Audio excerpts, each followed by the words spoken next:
योगी ज्योतिरादित्य सिंधिया और इस समिट में शामिल हो रहे देवी और सज्जनों, इंडो जर्मन पार्टनरशिप में आज एक नया अध्याय जुड़ रहा है। भारत के TV9 ने फ्राउ एफ बे, स्टुटगार्ट और बाडेन व्यूर्टेम्बर्ग के साथ जर्मनी में इस समिट आयोजित की है। मुझे खुशी है कि भारत का एक मीडिया समूह आज के इंफॉर्मेशन युग में जर्मनी और जर्मन लोगों के साथ कनेक्ट करने का प्रयास कर रहा है। इससे भारत के लोगों को भी जर्मनी और जर्मनी के लोगों को समझने का एक प्लेटफॉर्म मिलेगा। मुझे इस बात की भी खुशी है कि News9 इंग्लिश न्यूज चैनल भी लॉन्च किया जा रहा है। साथियों, इस समिट की theme India Germany a road map for sustainable growth है और ये थीम भी दोनों ही देशों की रिस्पॉन्सिबल पार्टनरशिप की प्रतीक है। बीते 2 दिनों में आप सभी ने इकोनॉमिक इश्यूज के साथ साथ स्पोर्ट्स और एंटरटेनमेंट से जुड़े मुद्दों पर भी बहुत सकारात्मक बातचीत की है। साथियों, यूरोप जियो पॉलिटिकल रिलेशंस और ट्रेड एंड इन्वेस्टमेंट दोनों के लिहाज से भारत के लिए एक इंपॉर्टेंट स्ट्रेटेजिक रीजन है और जर्मनी हमारे मोस्ट इंपॉर्टेंट पार्टनर में से एक है। 2024 में इंडो जर्मन स्ट्रेटेजिक पार्टनरशिप के 25 साल पूरे हुए हैं और ये वर्ष इस पार्टनरशिप के लिए ऐतिहासिक है, विशेष रहा है। पिछले महीने ही चांसलर शोल्ज अपनी तीसरी भारत यात्रा पर थे। 12 वर्षों बाद दिल्ली में Asia Pacific conference of the German businesses का आयोजन हुआ। इसमें जर्मनी ने focus on India document release किया। यही नहीं, skilled labour strategy for India उसे भी रिलीज किया गया। जर्मनी द्वारा निकाली गई ये पहली कंट्री स्पेसिफिक स्ट्रेटेजी है। साथियों, भारत जर्मनी स्ट्रेटेजिक पार्टनरशिप को भले ही 25 वर्ष हुए हो, लेकिन हमारा आत्मीय रिश्ता शताब्दियों पुराना है। यूरोप की पहली संस्कृत ग्रामर, ये बुक्स को बनाने वाले शख्स एक जर्मन थे। 2 जर्मन मर्चेंट्स के कारण जर्मनी यूरोप का पहला ऐसा देश बना जहां तमिल और तेलुगु में किताबें छपी। आज जर्मनी में करीब 3 लाख भारतीय लोग रहते हैं। भारत के 50,000 छात्र जर्मन यूनिवर्सिटीज में पढ़ते हैं और ये यहां पढ़ने वाले फॉरेन स्टूडेंट्स का सबसे बड़ा समूह भी है। भारत जर्मनी रिश्तों का एक और पहलू भारत में नजर आता है। आज भारत में 1800 से ज्यादा जर्मन कंपनियां काम कर रही है।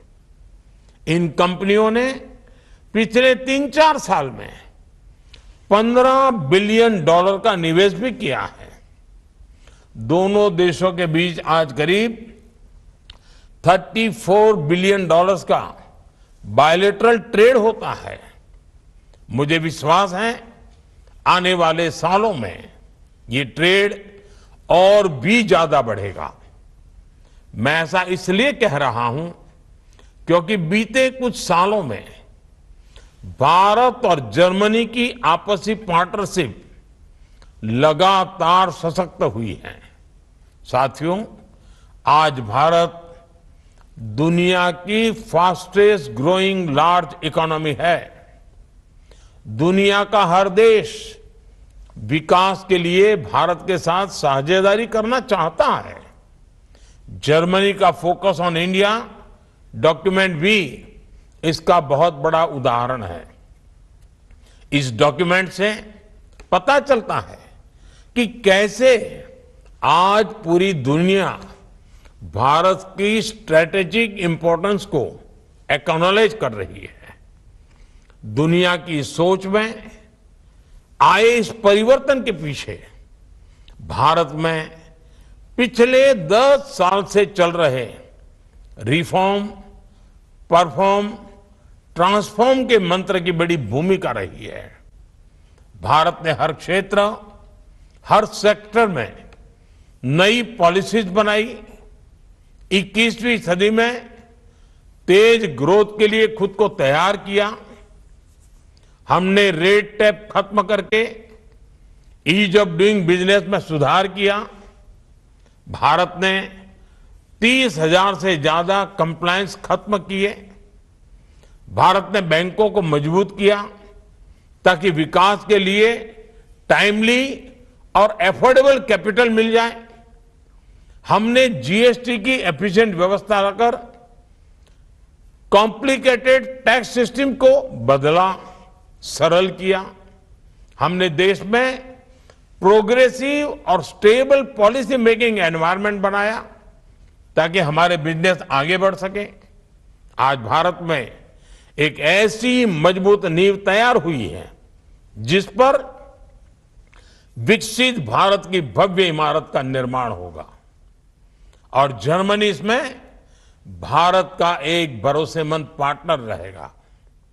साथियों, जर्मनी की विकास यात्रा में मैन्युफैक्चरिंग और इंजीनियरिंग का बहुत महत्व रहा है। भारत भी आज दुनिया का बड़ा मैन्युफैक्चरिंग हब बनने की तरफ आगे बढ़ रहा है। मेक इन इंडिया से जुड़ने वाले मैन्युफैक्चरर्स को भारत आज प्रोडक्शन लिंक इंसेंटिव देता है और मुझे आपको यह बताते हुए खुशी है कि हमारे मैन्युफैक्चरिंग लैंडस्केप में एक बहुत बड़ा परिवर्तन हुआ है।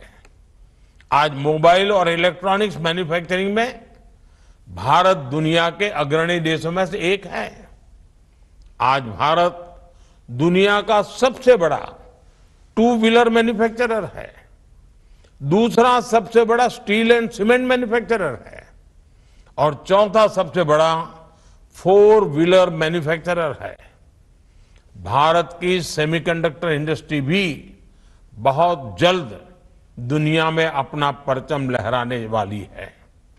ये इसलिए हुआ क्योंकि बीते कुछ सालों में हमारी सरकार ने infrastructure improvement, logistic cost reduction, ease of doing business और स्टेबल गवर्नेंस के लिए लगातार पॉलिसीज बनाई हैं, नए निर्णय लिए हैं। किसी भी देश के तेज विकास के लिए जरूरी है कि हम फिजिकल, सोशल और डिजिटल इंफ्रास्ट्रक्चर पर इन्वेस्टमेंट बढ़ाएं। भारत में इन तीनों फ्रंट्स पर इंफ्रास्ट्रक्चर क्रिएशन का काम बहुत तेजी से हो रहा है। डिजिटल टेक्नोलॉजी पर हमारे इन्वेस्टमेंट और इनोवेशन का प्रभाव आज दुनिया देख रही है। भारत दुनिया के सबसे अनोखे डिजिटल पब्लिक इंफ्रास्ट्रक्चर वाला देश है। साथियों, आज भारत में बहुत सारी जर्मन कंपनीज है। मैं इन कंपनियों को निवेश और बढ़ाने के लिए आमंत्रित करता हूं। बहुत सारी जर्मन कंपनियां ऐसी हैं जिन्होंने अब तक भारत में अपना बेस नहीं बनाया है। मैं उन्हें भी भारत आने का आमंत्रण देता हूं।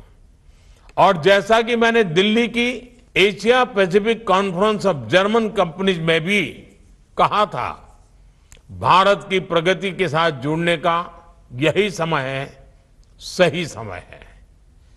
इंडिया का डायनेमिज्म जर्मनी के प्रिसिशन से मिले, जर्मनी की इंजीनियरिंग इंडिया की इनोवेशन से जुड़े, ये हम सभी का प्रयास होना चाहिए। दुनिया की एक एंशियंट सिविलाइजेशन के रूप में हमने हमेशा से विश्व भर से आए लोगों का स्वागत किया है, उन्हें अपने देश का हिस्सा बनाया है। मैं आपको दुनिया के समृद्ध भविष्य के निर्माण में सहयोगी बनने के लिए आमंत्रित करता हूं। Thank you. दानके। That was Prime Minister Shri Narendra Modi, Prime Minister of Bharat.